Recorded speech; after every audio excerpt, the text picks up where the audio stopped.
வணக்கம் என் நாரிய நட்புகளே, சகோதர சகோதரிகளே, என் அருமை மாப்பிள்ளைகளே, எல்லோரும் எப்படி இருக்கீங்க? இன்றைக்கி மே தினம். மாமாவை பார்த்தாலே உங்களுக்கு தெரியும், ரெட் கலரு டிஷர்ட் போட்டு அழகாக புது மைக்கு, எம்ஜிஎஸ் வாங்கி கொடுத்த மைக்கு, இதை போட்டுட்டு இன்றைக்கி மே 1 ஆரம்பிக்கிறோம். நல்லபடியாக வெற்றியோடு இந்த மாதத்தை நம்ம கடந்து போவோம். அந்த மாதத்தில் நிறைய விசேஷங்கள் அடுத்தடுத்து இருக்குது. இன்றைக்கி மே தினங்கிறதுனால தொழிலாளர் தினம். அதுக்கு தொழிலாளர்களுக்கு முதல்ல நன்றியை சொல்லிக்கிடுவோம். உழைப்பாளர்கள் அனைவருக்கும் எனது சிக்கா மீடியா அஃபிஷியல் சார்பாகவும், சூர்யா சார்பாகவும் மற்றும் எல்லார் சார்பாகவும், என் தங்கைகள், என் மாப்பிள்ளைகளுக்கும், என்னுடைய யூடியூப் வலைதள நட்புகளுக்கும் முதல்ல மே தின தொழிலாளர் தின வாழ்த்துக்களை நான் தெரிவிச்சுக்கிறேன். அதுக்கு அடுத்தபடியாக இன்றைக்கி சித்திரை திருவிழா, அது கள்ளழகர் ஆற்றுல இறங்குறாரு. அது ஒரு முக்கியமான விசேஷமான நாள். மதுரையே இன்றைக்கி ஒரே கோலாகலமாக இருக்குது. அதே போல் இன்னொரு விஷயம், இன்றைக்கி நான் போய் சூர்யா, திலீபா, நான் 3 பேரும் போய் அன்னதானம் கொடுக்குறதா ஒரு பிளான் இருந்துச்சு. அதில் சூர்யா வரலன்ட்டா. அதுக்கு உண்டான காரணம் உங்கள் எல்லாருக்கும் தெரியும். அவளுக்கு உடல்நிலை சரியில்லை. அந்த பீரியட் டயங்கிறதுனால அவனால் வர முடியலை. அதனால் பிள்ளைகளை கூட்டிகிட்டு நாங்கள் போகிறோம். நானும் கோகுல், திலீபா. அது போக இன்னொரு ப்ளஸ் பாயிண்ட் என்னென்னா, மரம் பிரியன் அவர் வர்றாரு.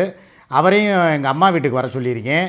வந்தவுடனே அவரையும் கூட்டிகிட்டு நேரடியாக போய் நான், மரம் பிரியன், அதுக்கப்புறம் கோகுல், திலீபா, நாங்கள் 4 பேருமா போய் அந்த அழகர் சித்திரை திருவிழாவுக்கு பேலஸ் ரோடு திருமலை நாயக்கர் மகால்கிட்ட ஆரம்பித்து அப்படியே டைரெக்டாக போய் வெங்காய கமிஷன் மண்டி, அதை தாண்டி அப்படியே அம்சவள்ளி ஹோட்டலு, அப்படியே திரும்பி ராஜ்மஹால் பட்டு மாளிகை, அப்படியே நேராக சென்ட் மேரிஸ் சர்ச்சு, அப்படியே ஒரு ரவுண்டு அடித்து எல்லாருக்கும் அன்னதானம்.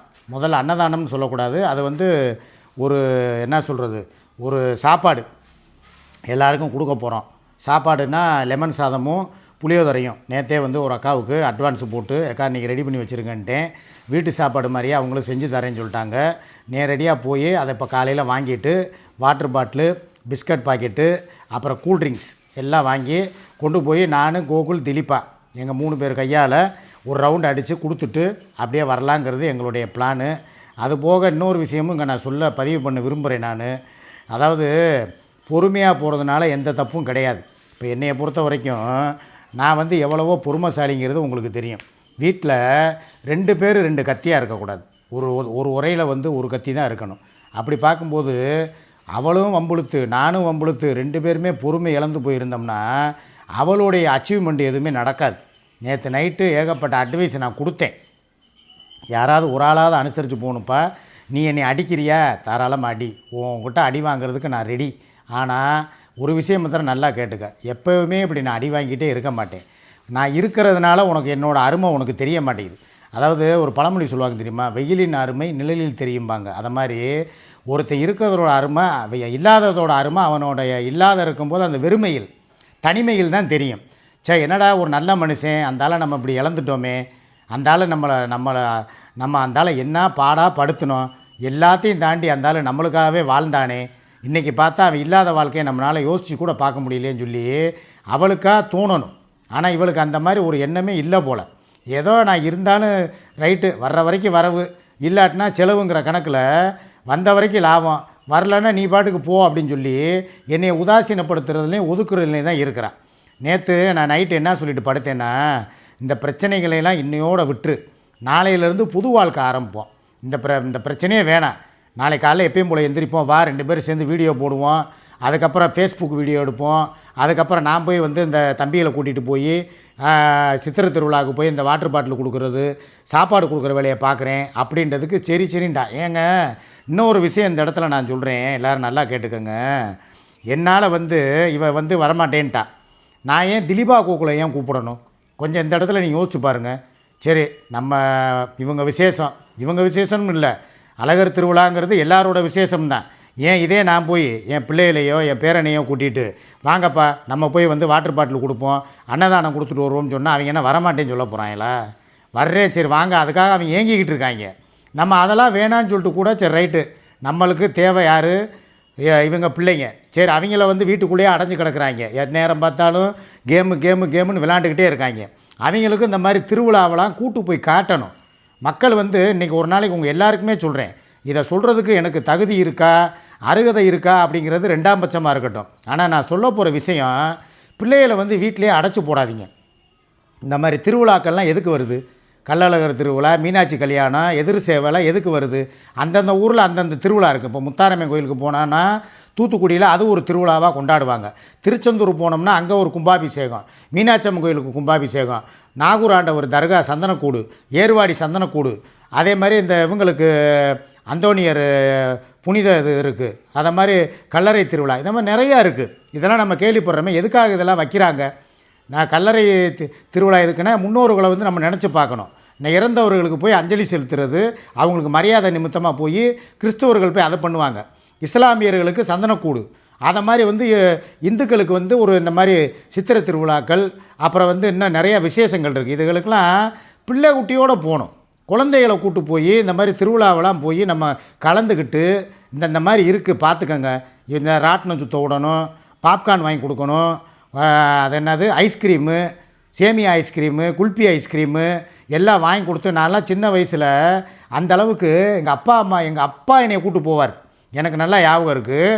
2001 நினைக்கிறேன், அந்த டயத்தில் தான் எங்கள் அப்பா, நான் அப்போ சின்ன பிள்ளை, அப்போ என்னையை கூட்டு போய் இந்த மாதிரி வந்து இதாண்டா சித்திரை திருவிழா, இங்கே தாண்டா அழகர் ஆற்றுல இறங்குருவார், இங்கே தாண்டா வந்து ஐஸ்கிரீம் விற்பாங்க, இதாண்டா ராமராயர் மண்டபம், இப்படி தாண்டா இப்படி போய் அங்கே அழகர் அங்கே போவார் வருவார்னு சொல்லி எல்லா விஷயத்தையும் என்கிட்ட சொல்லி என்னை வந்து வளர்த்தார் குழந்தை பருவத்திலேருந்தே. அதனால் நான் வந்து சரி நம்மளால் முடிஞ்ச அளவுக்கு என் பிள்ளைகளை கூட்டு போயிட்டு வந்துட்டேன். என் பிள்ளைகளும் இதே மாதிரி ஃபங்க்ஷனுக்கு போய் இந்த சித்திரை திருவிழாவில் கலந்துக்கிட்டு ஆற்றுல அழகர் இறங்குறது, அங்கே முடி இறக்குற இடம், அதுபோக வந்து அந்த ஆற்றுக்குள்ளே இன்றைக்கி தண்ணி வரும், போய் அங்கே ஒரு குளியலை போட்டு அப்படி வந்து பிள்ளைகளை வந்து ஜாலியாக கொண்டுக்கிட்டு போகணும். வீட்டுக்குள்ளேயே போட்டு அடைச்சே வளர்க்கக்கூடாது. இப்போ இவங்க இந்த கேம் விளாண்டுக்கிட்டு வீட்டுக்குள்ளே இருக்கான் இல்லை, இவளே என்ன பண்ணணும்? சரி ஃபங்க்ஷன் ரைட்டு, நான் கூட காரில் பின்னால் உட்காந்துக்கிறேன், வாங்க 3 பேரும் 4 பேரும் போவோம். அப்படியே போய் அவனை கோகுலை போய் அங்கே குளிக்க விட, அப்படியே திலீப்பாவை கூட்டு போய் ஒரு ரவுண்டு அடிக்க, அப்படியே ஒரு சுற்றி காட்டினா தான் அவங்களுக்கும் வந்து உலகம்னா வெளி உலகம்னா என்னான்னு தெரியும். வீட்டுக்குள்ளேயே அடைச்சி போட்டுக்கிட்டு என்ன நீ என்ன வந்தாவா வரலன்னா போ, உனக்கு என்ன, ஏன் நிம்மதி தான் முக்கியம் அப்படின்ட்டு என் கூட சண்டை போடுறதுலே நேரத்தை கழிக்கிறதுல ஒரு பிரயோஜனம் கிடையாது. 24 ஹவர்ஸ் என் கூட சண்டை போடுறத தான் நேரத்தை ஒதுக்குறாளே தவிர அவங்கள கவனிக்கணும் என்ன பண்ணுங்கிறங்க. நேற்று ஒன்றுமே இல்லைங்க, 2 நாளாக பார்த்தீங்களா சாப்பாடு வீடியோ வந்துச்சா? காரணம் என்ன? வரல, சண்டை, மத்தியானம் அடிதடி சண்டை. இந்த காலையில் கூட இருந்தால் காட்டினேன், இந்த பாருங்கள் எவ்வளோ பெரிய காயம் பார்த்தீங்களா? இது போக இங்கே பாருங்கள் கையில் பாருங்கள் எவ்வளோ பெரிய கீறல் தெரியுதா?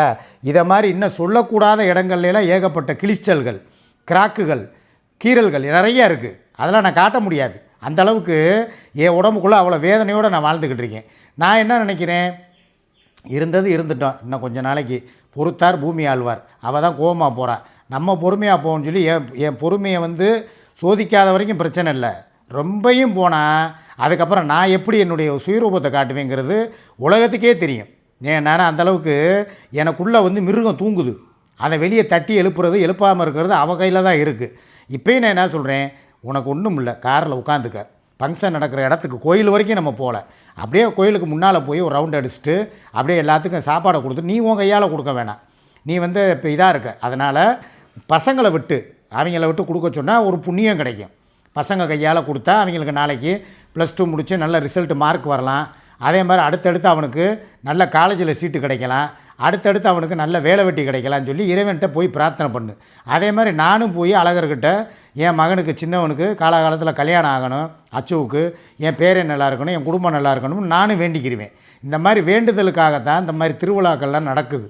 எல்லா நாளுமே வந்து உட்காந்துக்கிட்டு சண்டை சச்சரவு, தீபாவளி வந்தால் சண்டை, பொங்கல் வந்தால் சண்டை, ரம்ஜான் வந்தால் எங்கிட்டாவது போயிடுறது திருச்செந்தூர் அங்கிட்டு இங்கிட்டுன்னு. முதல்ல வீட்டில் தங்கி வீட்டுக்கு வந்து நம்ம என்ன சரி ஒரு விசேஷம், இனி இந்த வட்டம் விட்டா இனிமேல் அடுத்த வருஷம் விசேஷம், சித்திரை திருவிழா 1 வருஷம் ஆகும். திருவிழா எதுக்கு? எந்தெந்த நாடு எந்தெந்த மாநிலம் எந்தெந்த மாவட்டத்திலேருந்தோ வர்றாங்க நம்ம திருவிழாவை பார்க்க. நம்ம இதே உள்ளூரில் இருந்துக்கிட்டு நம்ம போகலன்னா அது நல்லா இருக்குமா? கொஞ்சம் யோசிக்கணும். பழசெல்லாம் மறந்துட்டு எல்லாத்தையும் ஓரமாக வச்சுட்டு என் கூட கிளம்புறதுக்கு உண்டான வழியை பாருன்னு சொல்லியிருக்கேன். அதையும் மீறி அதெல்லாம் முடியாது நீ போ அப்படின்னு சொல்லி வீம்புக்கு வம்புழுத்துட்டு கிடந்தா அதுக்கு நான் ஆள் கிடையாது. உன் இஷ்டம். உனக்கு அது கொடுத்து வைக்கலைன்னு தான் நான் நினச்சிட்டு போவேன். ஏன்னா கடவுளை பார்க்குறதுக்கு கடவுளாக கூப்பிட மாட்டார். நம்ம தான் போய் கடவுளை பார்த்து நம்மளுடைய குறைகளை பூரா கண்ணீர் விட்டு கடவுள்கிட்ட அழுதாலோ இல்லை தொழுதாலோ கடவுள் நம்மளுக்கு அந்த நல்ல பலனை கொடுப்பார். அதுக்கு உண்டான வாய்ப்பை நான் உன்னைய கூப்பிட்றேன். நீ வரலைன்னா எனக்கு தேவை கிடையாது. நான் பிள்ளைகளை கூப்பிட்டு போய் அதை நான் பண்ணிக்கிறேன். இப்போயும் சொல்கிறேன், என்னால் தனியாக என் குடும்பத்தோடு இதை கொண்டாடவும் முடியும். ஆனால் நான் வேணாம், சரி நம்மளை நம்பி வந்தவ, நம்ம அவளுக்காக இருப்போம், அவள் பிள்ளைகளுக்காக இருப்போம்னு சொல்லி நான் வாழ்ந்துக்கிட்டு இருக்கேன். அதை யூஸ் பண்ணிக்க, அவ்வளோதான் சொல்லுவேன். இதுக்கு மேலே நான் வந்து அம்மா வீட்டில் போய் பேசுகிறேன். ஏன்னா மரம் பிரியன் வந்துக்கிட்டு இருக்கிறாராம். 10-10:30 மணிக்கு வந்துடுவார். நான் மரம் பிரியன், திலீபா, கோகுல் நாங்கள் 4 பேருமா போய் எல்லாத்துக்கும் கொடுத்துட்டு ஒரு வீடியோவாக எடுத்து போஸ்ட் பண்ணுறோம். லெமன் சாதம் புளியோதரை ஆர்டர் கொடுத்துட்டேன். அந்த அக்கா ரெடி பண்ணி வச்சுருக்காங்களாம். போய் வாங்கி அதை காரில் ஏற்றிட்டு ஒரு வீடியோ எடுத்து உங்களுக்கு நான் போடுறேன். ஓகேவா? நன்றி, வணக்கம். மீண்டும் 10:30 மணி வீடியோவில் அம்மா வீட்டில் சந்திப்போம். பாய்.